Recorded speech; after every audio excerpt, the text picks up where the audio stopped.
We are now recording. Okay, this is our group, Abby, Adam, Brandon, Brittany, and Rachel, and this is our module 3. And we're talking about the AFRs, and we did look at the 6-year of our AFRs and just looking at some of the different things. Some of the reports that you look at when doing this stuff and the purpose and the content are the accounting software reports. And I think we all run Software Unlimited. All of our people do. Does Grand Island run Software Unlimited? Or Norfolk, I mean? You do? Yeah, we do. Okay, good. I think I have that on my slide. Yeah, cool. The accounting software reports really just detailed the purpose and contents, detailed reports of expenditures and receipts, accountability for expenditure and receipts, and then budget progress monitoring. So like all those reports we pull off, I get a report, the AD, I get a report once a month, and I sit down and go over it with my business manager, and I do that for my principal stuff. And I just make sure that I'm where I need to be on my budget and things. Obviously, the activities one is way more complex, but make sure I haven't overspent. And so it really helps. Those reports we get from them really helps us with that. I didn't put that in there. I think it also prints out a lot of the financial reports for board meetings. Does anyone else have anything on that? Who all has like a principal budget that the superintendent said, here's what money you've got, and so keep track of it. Obviously you do, Brandon, but kind of. I mean, it's yeah. I I don't have have a one. principal. I don't have a principal. We don't Sorry, have a principal one. We just kind of like with requisitions, we have that behind the scenes talk of here's how much money that you have, but no one knows about it. And then it's you get requisitions and then it's try to cut it down, but nothing throughout the year. I've never been told no on anything. Teachers have never been told no really on anything.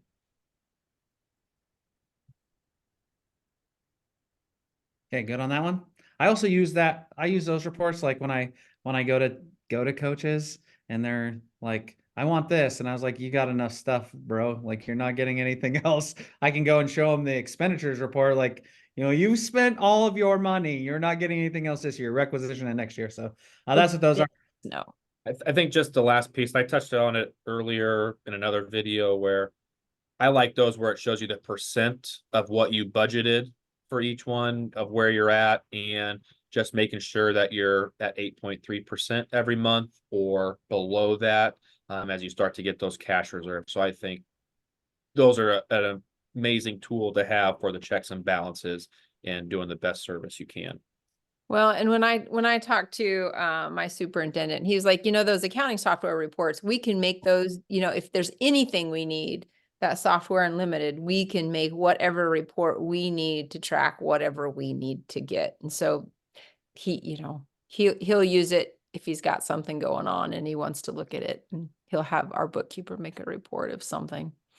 that's kind of what my superintendent said too. He goes, yeah, almost every report that he shares or does anything, it's from the software. And then, yeah, he brought up that percent. And then he does it like 3 years at a time when he looks at it instead of the 6 year. And so he said that's definitely what he looks at more than the actual formal reports. And our bookkeeper has worked for 3 different superintendents, and she says they all have their little nuances of what they want to look at, and it's a little bit different. So definitely with technology, that flexibility is there. Yeah. Okay, the next report is the audit report. That's accountability of how money is being dispersed and received. Accountability for disbursements and receipts in each fund and account to make sure that you're putting all those things in the correct place, that they should go in the budget. Used to create the AFR for the following budget year, because whatever that number says on your audit, that final number, that's what you have to start your next year's budget year money with. And then the other thing that was interesting, I was talking to my business manager. She said they really, really look at the lunch funds when they audit. Like that's one that they really, really pay attention to. And they really look at attendance and lunch claims. And I just put that on there because I thought that was really odd that she really, really mentioned that they really do that. So that's something that I guess is really important in the auditor's report or in the audits is making sure that those things are all aligning. So anyone got anything on audits? Just kind of what you have there, the audit, builds your AFR. And I guess my bookkeeper really looks at the auditors. I don't know, for me, not experienced, you hear audit and you're like, but for them, it's like, it's just keep making sure things are where they're supposed to be and making sure things are keeping straight. And I think I mentioned it on my slide, but my superintendent said, you have a lot of eyes. You just have a lot of eyes looking at that budget and making sure everything's good to go. Yep. And And just the make last report is the annual, oh, sorry, did you have some? just the auditors work for us. I mean, make sure that that communication is there and they're not coming in to tell you what you're doing wrong or that. It's to make sure that, like you said, all the eyes on it working for you. We had a ton of stuff this past audit with the lunch. Like that was, we had never really had that. And I think it's a little bit of fallback to COVID with all the free lunches Yes. that went through. Like we had a lot of things that it wasn't wrong, but it was just like, hey, we need to see this, we need to see this, all of these things just to get in line. We're kind of maybe a little bit with that COVID, with the free lunch and everything, but it was interesting that that was such a big thing this year. Yes, it was really, really weird to me. Hmm. The last report is an annual financial report. That's our accountability to NDE on the money we're getting and how we're spending it, the accountability to the public, obviously, and then the starting points of finances for the fiscal year. Like it tells us how much money we have, and that's where we get going with it. And then we obviously continually progress monitor it through our line item budget and stuff like that. But that's really the piece that sets us up for how we're going to financially make it for the year. So anyone got anything on that? I read ours. Woohoo. Yeah, it's awesome. I don't know if it's awesome, but I did read it. Yeah, I don't it know is if I actually understood. interesting. All right, so our 6-year budget history was pretty normal, interesting. There are a few trends, takeaways that I think are valuable to point out. The first thing that I'd point out, I think for stakeholders, the graphs are a lot more digestible for them. I think they get lost in the information here. This is all information too that we put out to the community report. We don't do 6 years, we do more of a 4-year look at the window as your kid went through high school. The big thing for us, valuation has been pretty fluctuant over 6 years. But as you could see last year and this school year, it's starting to go back up. We've had a lot of growth of homes and pasture land becoming residential, and different things where that has really helped us get that valuation increased to be more sustainable rather than it changing from farmland to ranch land or, just changing there.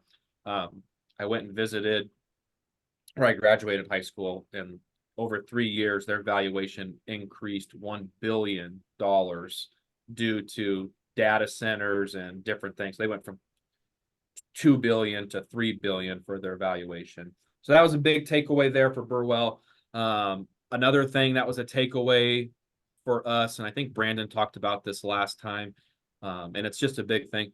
Like our levy, we didn't really do like incremental jumps. It was always like 6 or more cents as opposed to, hey, 2 or 3 cents here, 3 or 4 cents. Our jumps were very big. 6 cents is a lot, I think, on our budget. And then you can see our cash reserves haven't been very good. And we were able to build that in, and we're doing it again with CDs and other things there where our Mr. Maynard has done an excellent job in saving that money and having those cash reserves. And we've done that by putting stuff into the depreciation. I think that was another one where up here, we were under 100,000 and then we jumped up, but we were planning for the purchase of a new activity bus. We made some improvements to our track. Like we put money there. We were very specific of what we wanted to do with that money. But those were, I think, were the big takeaways for ours. Otherwise, the property tax valuation, very much just inflation, normal costs, everything that would go along with it there. And obviously the state aid formula changing was a huge change for us. The 80% sped reimbursement, all of that. You can see we were under 200,000 and now we're just under 800,000. And It'll probably change next year because I don't know if 80% of sped is totally sustainable, but I know he's trying to do something. I think there's like 20 some bills right now that have to do with school finance. So who knows what will happen when it comes with that. Some other things that we look at is just cost per pupil. I think that's something that our board is very interested in, not in our public, maybe not so much school wise, but I think that's one thing at the board. So we have a trend here, and I always kind of laugh when our board talks about, well, we're comparing to Omaha. Well, there's a big difference between Omaha, and if you look at our array and stuff, schools around us, like we're very much normal compared to schools our size and schools are around us. We're not going to be 11,000 like Omaha. So that's the thing that we look at and track. Also with state funding, we look a lot at option enrollment, making sure that we're always on the positive side of it. I'm sure Brandon, close to Kearney, this is something that you guys look at very heavily too. So we've we dipped there for a little bit, but we are on the good side of positive option in, which has been a good thing for us. And then our percent of increase and decrease, just here again, where we put money, we have decreased our depreciation, but our general fund's up, our employee benefit fund. That's a little bit spiked because we offered some buyouts a couple years ago. So we have more money in the buyouts. That's a way that has been inflated with that, but it's pretty normal. I think everything there just depends where you put money and how you want to make it look. So I touched on the valuation, the cash reserve, the state aid, our activity funds down. When your teams are good, you make more money. When you're hosting more games, all of that, for a while there, we were hosting football playoff games and having basically 2 seasons of football, and all of that. And so that's done the depreciation fund. And then we've already talked about the useful reports of just some other things that we use there. So that's all I have. Okay, Elm Creek, if you pull up the AFR, so it was really interesting. We could find from 2020, 2024, no one in this building could find 18 and 20, which was actually really good. Tom did this with me and kind of helped me with the numbers, going through them and read them, and it was a really good thing working, but we couldn't get those. And so he got on the phone with him, myself did, and we talked to Stephanie DeGroot at NDE, and like she shot these over to me in a hurry. And so I think that's another thing for us to all understand is like there's people at NDE are there to help you. If you need help, like they're there to help you. Like she did a tremendous job. So our numbers show pretty much, similar things as Burwell. Obviously their valuation looked like it was a little higher than ours. The one thing I really question the numbers we got is the difference in the valuation, how it went down from 19 to 1920, 2021, 21, 22, and then really spiked back up. So it kind of makes me wonder when I was going through this, it seems really weird. Like land valuation has not gone down. So I don't understand. And Tom helped me get these numbers because I even asked him, he's like, that's the number. And I was like, man, that just makes no sense to me with that. But everything else is pretty similar when you look at that. If you scroll down a little bit, I think one of the interesting things to look at when you look at schools and levy information is to look at, you can really tell land rich schools or schools that had a lot to get, looking at that dollar amount, what that, 85 cents and 1819 or whatever to 87 cents. Like we've gone down, we're up as high as 97 cents a few years ago. But just looking at that, because I know I've seen some districts when I was looking at these, and I can't remember the exact ones, like their levy's like 52 cents. Like it's really, really, and it's because they have so much land and so many things that they don't have to. Garden County's one, like it's crazy how much they get with all those people up in the Sandhills. That this land is worth a ton of money. Like nobody comes to a board meeting and complains about how much they're giving the schools because it's not a ton compared to here. Like we have someone at every meeting complaining about it. And so I thought that was them are kind of interesting things to look.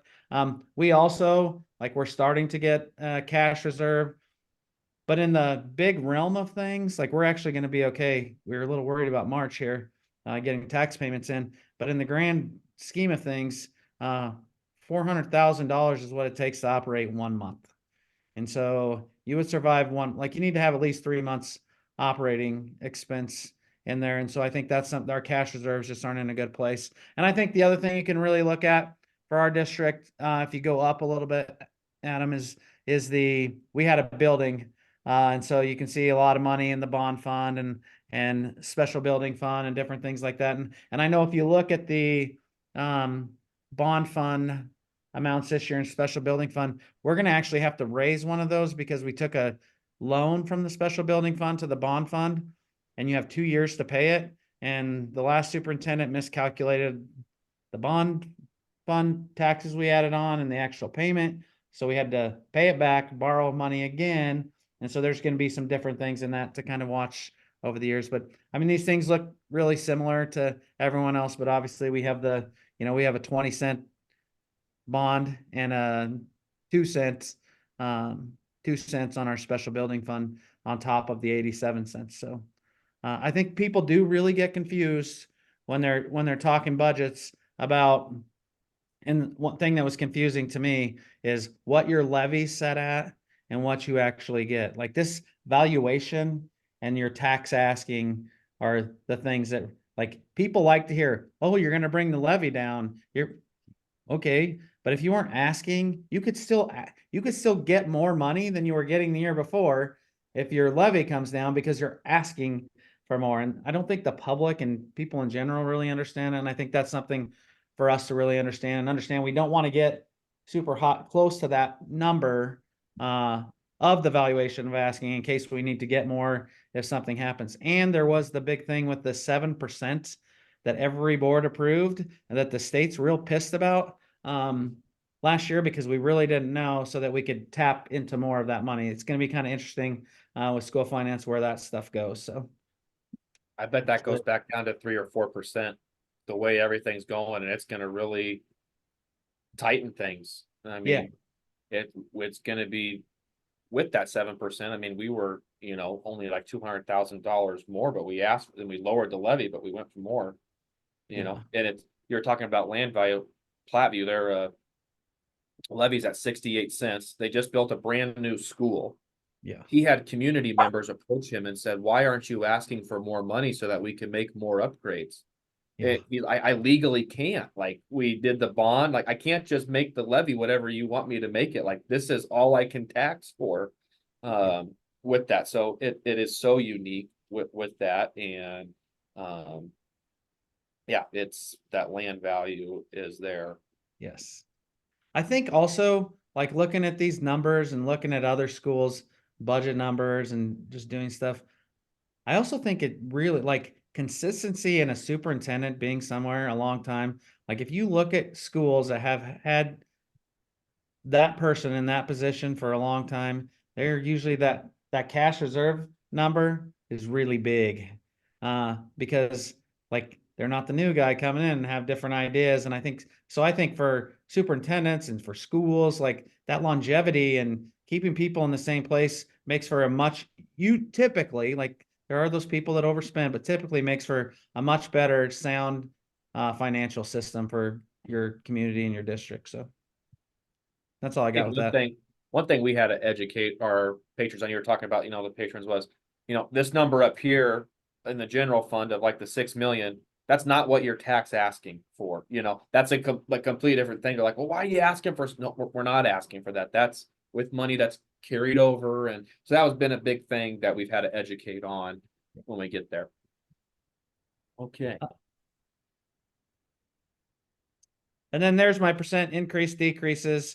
Like I said, valuation has gone up 8.9%. That's why I really question that it went down that much in those 3 years. But like I said, maybe we didn't have those numbers. And then you look at the like our special building fund, look at the difference in the accounts that like those things have really gone up because we're doing a building project. And then some of the stuff with the property tax and the levy, obviously you're seeing big changes in that due to the building project. So,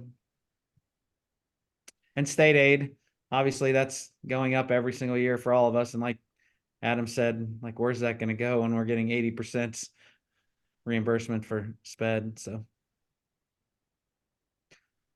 I think our trends, like I said, everything's are going up for us. Future projections, like for all of us, everything's going to cost more money. And then my takeaways is like this district needs to do a lot better at putting money in cash reserve. Like we need to have that operating cushion that we need, so we're not always wondering if we're going to have to take a loan because our tax asking money hasn't come in yet. And then the land valuation again, that and the tax asking, that land valuation thing is a big thing to me, but like we really increased in what our land valuation is. And like, I wonder how that's going to keep going up. Like that can't keep going up at the rate it's going up, or like it's going to price everybody out of everything. And then this bonds and special building funds, because we had a building project, are obviously unique to everyone else that don't have those. So that's what I got. Oh, it's my turn. I guess, yep, just click on the 6-year there. So this was a huge. You want the other one Oh, first? I must, yep, this, yeah. I must have linked them backwards. Just filling out this form was a huge learning curve for me. So like I'm learning so much from having you guys go through yours first, but it was just huge to even fill this form out. My superintendent had gave me a few forms and he thought I had them all, but I didn't. So I learned I could go to the auditor's website and you can pull up anybody's budget in the state of Nebraska for anything for years. And so I got a lot of data there. And then like those second sections, like I could see the general fund up there and I knew that was our budget, but it took today to me visiting with our president or with our superintendent. Oh, that's what we're asking for. And like, so I'm learning so much from you guys and from this class. Anyway, you guys, I think it's funny that you talk about like, oh, look at those low levies. Well, if you take a look at our levies, we're super low. Super low. Yeah. But I also I was chuckling when Brandon was talking about, oh, those people have all that land and nobody complains. They tried to pass a budget last year, and people came unglued. Yeah. So they had to back way off. And actually what was proposed this year then was the budget they were trying to pass last year. Also, what's interesting is in this 6 years, you're seeing 3 different superintendents. So the first 2 years, I think, the first year is one superintendent, and then we do have 4 years of one superintendent, and then this is Henry Eggert's first year. So there's different superintendents there. Again, our valuations have pretty much steadily gone up with a little dip there in those same years that Brandon was seeing, but not quite to those extremes. And if you scroll down, our cash reserve, I felt like was kind of up and down, and they did do an addition. They joined the high school and the grade school together. And I don't know if that cash reserve dipped on some of that this year. The other thing I noticed compared to a lot of you, we don't use the qualified capital accounts. And of course, there were a lot of years in there that we didn't do a special building, that we didn't put anything in the special building fund. And I don't know if that was just a superintendent thing or what that was. So, but he's come back in that year with this. I don't know. Are you guys seeing anything crazy in there that maybe I'm not? Your state aid. You don't get much state aid. No. This year you got a ton. Oh, yeah, 140. And I'm looking at your cash reserves, like for 3 different superintendents. I mean, and for the little state aid that you get in that, like, I don't think I think that's better off than Borough. I mean, we were like 0, 0, 0, and then all of a sudden 1 million. Like you at least had some steady every year putting some over there, with that, especially that. And it, they say it takes 3 or 4 years before the budget really becomes yours, once you start to put money where you want, develop like those projects like we've talked about and everything. Yeah. I wonder if that state aid increase is because that new law with the $1,500 per student, and you're like, maybe with you guys didn't get anything before, probably because your land valuation was enough to cover it with your low student enrollment, and then you started getting $1,500 per kid, and you got a huge. That has to be where most of that money's come from. That's crazy. That's kind of cool that we got to see that. Yeah, I'll have to ask if that's kind of what Yeah, that we'll have to- was. And that's let cool. you guys know. Yeah.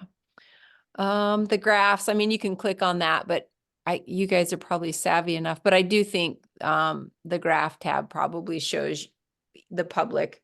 It's easy to read that. You can go to the increase, decrease if you want with the valuation. And I tried to play with those numbers, but because I felt like the graphs were a little bit deceiving until I got those numbers in there. Of course, valuation went up. Our budget went up about that much too. Really no decreases between the last 2 years. Except maybe our tax asking, and it helped that we had that extra money come in for state funding, so then we didn't have to ask as much for taxes. So yeah, that's stated. So I love this page. It's pretty simple, easy to buzz down that right side, increase, decrease kind of things too. But I really enjoyed both forms. I like the fact that I could do it. I don't know if I love, I'm still got a lot to learn. Again, I've talked about the superintendents. Oh, no, I'm done. Loop City, go. Rachel, you can do mine too. That's great. Nope. I was like, I don't remember writing that. Well, I was going to say, Rachel, I feel like I'm in the exact same boat as you, that there's a lot of things that I don't know. We had a couple of different superintendents during this time, a couple of different bookkeepers. I'm brand new to the district. So there's a lot of things where I might notice things, but I'm not entirely sure the why behind it. And even some of the folks that I ask, they're like, well, it was probably because of this, but there was a little bit of questioning with different things. So I was excited to look at you guys. I feel like a lot of us, sorry, Brittany, are similar size districts. And so I would look and I'd be like, okay, does this number even make sense? And then I'd go look at yours and say, okay, yeah, she had a similar number. That looks pretty good or whatever. And then I did have the bookkeeper there. I had a couple of questions on these where I'd plug in a number like stated at the bottom. I plugged it in and I'm like, I think I added a digit to this. And she goes, nope, that's what it was. So there's certain things where, yeah, I didn't know a lot of this information beforehand. And kind of like you said, Rachel, I was excited that I could plug in the numbers, and I'm a data person, and this is enough like data to me that I could figure this out. So I guess going down to state aid, you could see we were pretty steady. And then we had a massive jump this year. So that was the one where I'm like, did I mess up on this? And she goes, nope. She goes, that's what it was. So Incredible. yeah. So, and I was out sick today. My superintendent was out yesterday. So I didn't get a chance to talk to him about it. I did call the bookkeeper and just asked her, and she goes, yeah, but she goes, we're expecting this to be kind of a short-term thing. So she goes, we're not wanting to plan on spending all that money every year. So I thought, oh, that's kind of interesting. The other thing, I'm going to have to admit a cheat here for cash reserves. That was one thing where we were really having trouble figuring that out.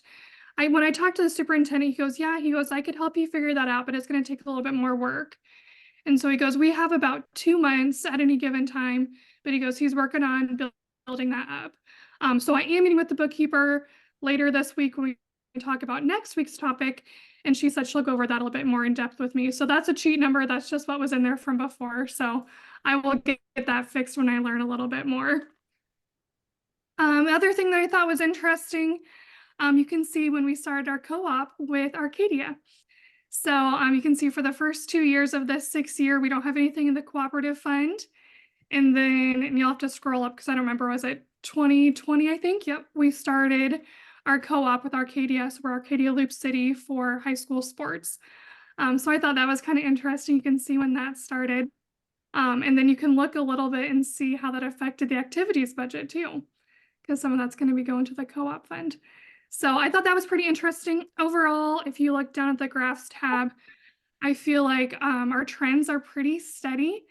We incline for the most part with things pretty steady Eddie, except for that state aid. Like that just floored me. So Brandon, I'm glad you had a good explanation for that. You should ask him. I'm really interested in how that has to be the change in that TIOSA formula that they had for this year. That the governor has. I cannot Yeah, wait it has next to week be. what you guys find out of why that number increased so much. Yeah, we were at like 20-some thousand, I think, and we jumped up to just under It 500,000. has to be, but I'm interested to hear. Wow. So. Yeah. We'll let you So- know. Yeah, there you go. Do some extra homework. I guess as far as other things, we don't have a whole lot of anything too terribly interesting on here. But I did appreciate just plugging in the numbers because that helped me think through some things that I wouldn't have thought of. Oh, I guess there was kind of a jump in employee benefits when we switched how we did some things with that. So you can see we had a couple years where it was over 100, dipped down again, and then popped back up pretty high. They changed a little bit how we do some benefits here, but that also was our changing staff demographics. So that was part of that too. I guess if you go back to the slide, we can click on the increase, decrease.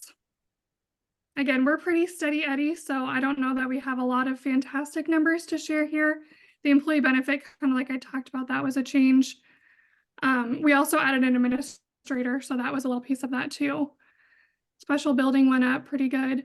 But then, yeah, just that state aid at the very bottom. I'm like, that is just a massive, massive increase. What is that? Almost 1,500%. Like that's a massive jump. So our levy's pretty decent, I feel like. So if you go back, I had kind of my takeaways on that. New superintendents, we had a new superintendent in 2021. So that affected a little bit how budgeting was done, at least slightly. Not so much in the actual numbers, but when I was going through the budgets, just some of the ways that they were doing things, some of the documents they included was a little bit different. Again, that cooperative agreement with Arcadia in 2020, the way that COVID affected our budgeting, I noticed that more in the activities than anything else, that COVID really affected how that was budgeted. Our staff ages and experience, my superintendent and I talked briefly about next week's topic, but as a whole, our staff is getting younger, which also means they're getting cheaper. So we're not paying as much for experience, for education, but then also the insurance, a lot of them are single or single plus spouse as opposed to the family. And at Loop City, we do pay for all insurance. We don't just have that set rate. And then again, that massive increase in state aid, but our bookkeeper noted this is a short-term plan that we're trying to be very cautious with that.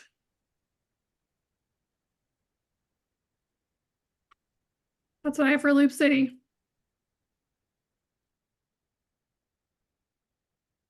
Go, Brittany. Well, here comes you probably will be completely surprised with every single number that's on here. So, I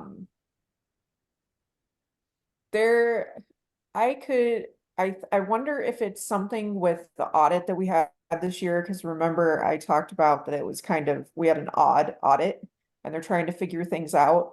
And so there was no budget history posted anyplace for this year. So I just went 1 year back. And so this is kind of what it looks like. And so we pretty much have everything. So within like the budget numbers, not only do we have like the co-op, we also have student fees. especially for the high school and I think the junior high. We actually make students pay an activity fee. And that gets them in with their student card free to all the games except like district games. And so I think that's where that kind of comes from. And then our co-op stuff, the city built the memorial field here in town. And we actually co-op that with Lutheran High and Catholic. And so they pay us and then we kind of do the fees through the state. And so that's where some of the co-op comes from. And we also do a couple different like camps with some of the other schools. So like Junior Panthers and those kind of things, like basketball and volleyball are big ones. We always, it seems like when I was looking at everything, and I actually looked farther back, but we always have stuff in the the qualified capital fund. And I think that is because since we are a bigger school, problems do arise. And so a couple years ago, we had problems with our heating and cooling. And then when I first started there, we actually had a roof cave in. And so I think it's just kind of something that the superintendent just decides that we do need to keep money in that fund all the time, just because since there's so many schools running at the same time, it's important to get that stuff in there. We did have a bond, and then in the last 2 years, that it is completely taken care of. So now there's dashes in the last two. Like I said, I have no idea what the numbers were this year. I'm pretty certain that we started another bond of some type, but like I said, I couldn't find those anyplace. If you want to scroll down a little bit.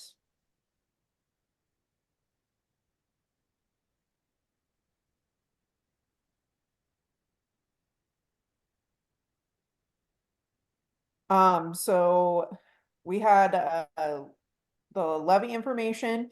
It was a little bit different than yours because we actually had information for both the K through 8 and the 9 through 12, and they were separate.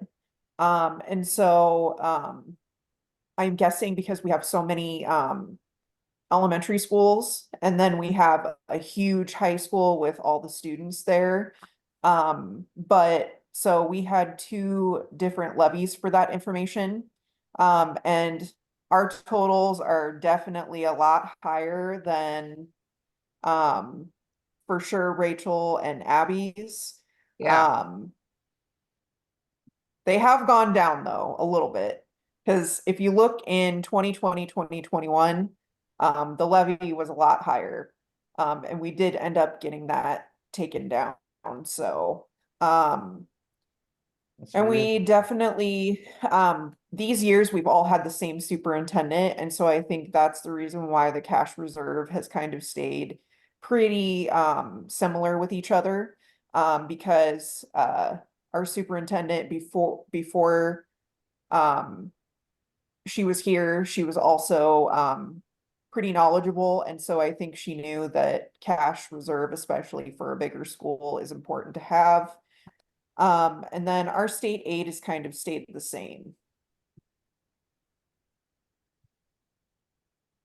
I was looking back at our board notes about that state aid.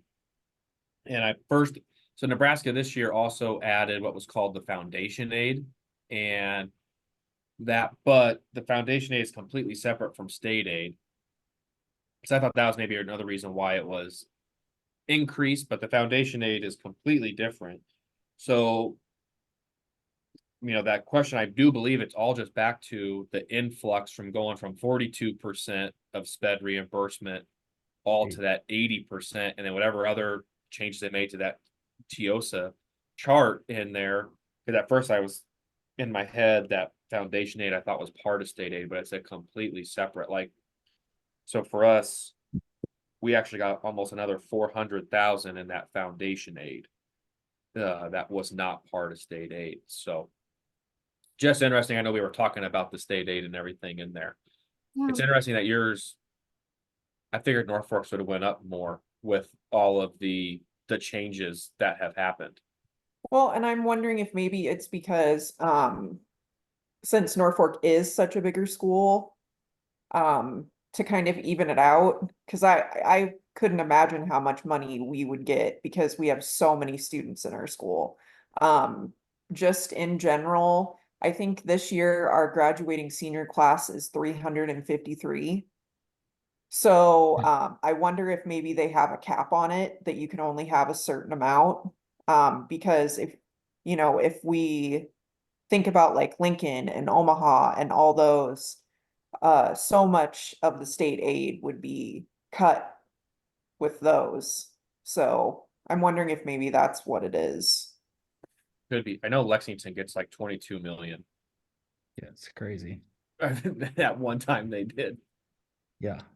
I think it was crazy on Go your, to my my percentage one. Yep. So pretty much it kind of across the board, it definitely doesn't fluctuate like some of yours did. A lot of the numbers are kind of pretty close to each other. And so our valuation, it kind of stayed pretty close to each other. It went up a little bit last year. Otherwise, some of the numbers that went down are good numbers. The school lunch, of course, is not great. But that's kind of what all of us are dealing with right now. And then the bond stuff went down, which was probably one of the higher ones. But pretty much it just it stayed pretty close to the lower numbers, except like I said, that bond one was pretty high. And then the levy information, the one that was the one that was a little bigger was the qualified capital. The other ones kind of pretty much stayed the same for the most part, which is probably pretty decent. Cash reserve, that was a good one because it did go up. And it's really important, especially being a bigger school, to have, enough cash reserve. And then state aid went up just a little bit, but not a whole lot for us.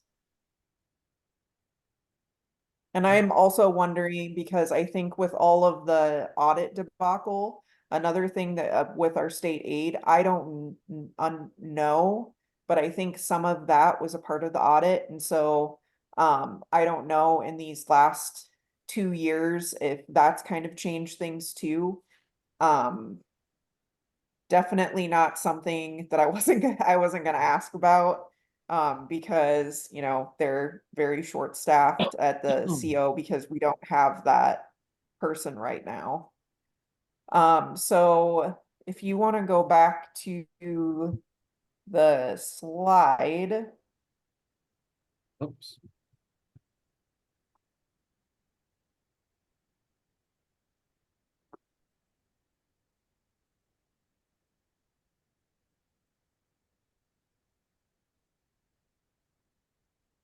And then can you guys still hear me? yep. Oh, you just froze. Oh. Just Brandon, gone. it's just the building. I thought it was really interesting in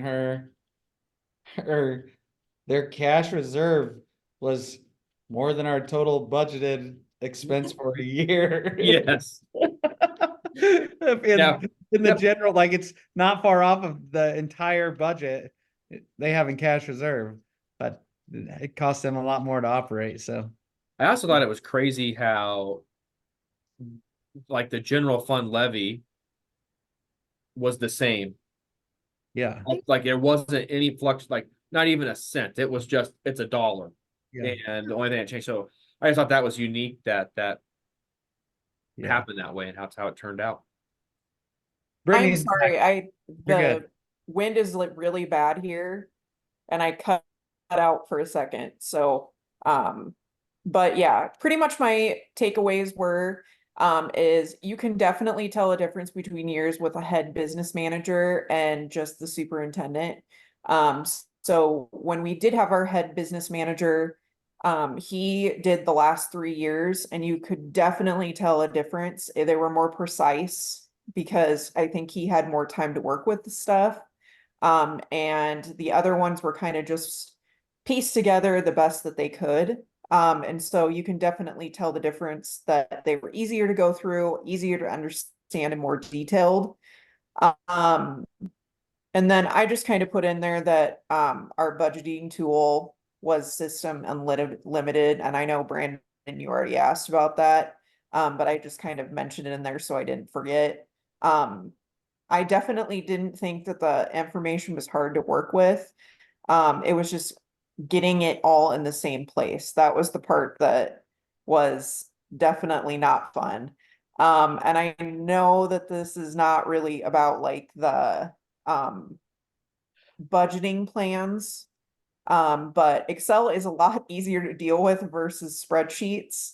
I feel like it's so much easier to do stuff, especially tables, because I was having a really hard time getting the line chart that I wanted, until I actually just went through and it picked a graph for me, and then I went in and it asked, maybe you want a line chart. And so it definitely wasn't like Excel. And so that was something that I thought was important to know, especially for like superintendents.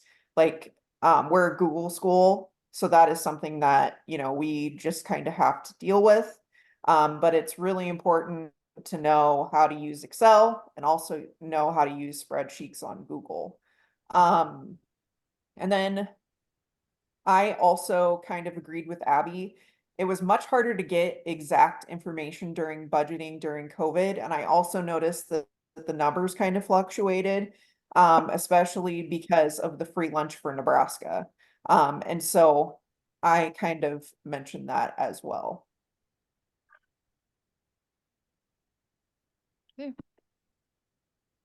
We're done. Thank you, Thank you. guys. Yes. I learned a lot. I learned a lot from you guys. Anything else you want to say before I stop recording? I had not unglued and oh, this isn't important. I was gonna say, was that the cooks that got unglued in Kippahaw County? Cooks that got unglued in Kippahaw County. I'm like, hopefully it wasn't Tim Cook and Jerry Cook that came to your hearings and caused a ruckus. Oh, No, I don't. no, I wasn't at those meetings last year, so I don't know. But I can't see your grandparents. I I'm mean, gonna say that surprised me if he said 4 words in his whole life. I'd be surprised if he went there and caused trouble. no, wasn't your grandpa. I was just laughing when he said that. I'm like, I bet I can pick out who that be. I should be more careful with what I say. No, I didn't mean that.